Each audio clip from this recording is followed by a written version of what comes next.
Hello everyone, it's Douglas E. Welch. Welcome back to My Word on Food. Today we're actually going to the next step in our hard cider.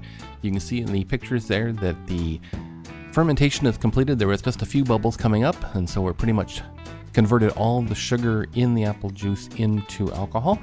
And now it's time to rack the cider, which means basically pouring off the remaining cider while leaving the yeast, the spent yeast, there in the bottom of the bottle.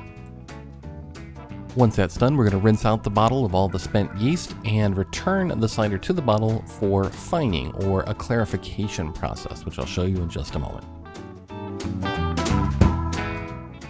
The goal when racking out your cider, and this also applies to beer or anything that has sediment in it, is to use the bottle to your advantage and use the shoulder of the bottle and the neck of the bottle to capture any of the spent yeast or sediment that might have collected in the bottom of the bottle.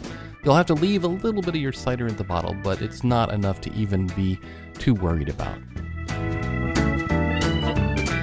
Here you can see the amount of sediment left in the bottom of my 1 gallon carboy bottle. Now, I didn't do this with the first batch of my cider I did a few years ago, but this time I'm going to be using isinglass finings to actually help clarify the cider. To do that, we mix 1/4 teaspoon of the finings together with about a half pint of your cider, mix it up so it's dissolved thoroughly, and then you add it back into the remaining cider when you put it back into the carboy bottle. The package says it takes a good 48 hours for it to have its clarifying effect. And something that a lot of people don't know, if you're using isinglass, it is a fish product, so your resulting cider will not be vegan, so be sure to tell your friends. And finally, everything goes back into the bottle. I started with the mixture of the isinglass with that half pint of cider, figuring that when I poured in the remainder of the cider, it would actually help to mix everything together quite well. So rinsing out our measuring cup there, and then we're simply going to return our cider back to its original container. We'll let this set on the counter for 48 hours or more, and then we'll do a secondary racking where we're actually going to move this off into smaller, in our case, plastic bottles.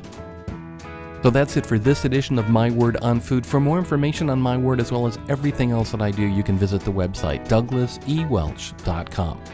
Once the cider is done clarifying, I'll be back with another episode showing you the final product.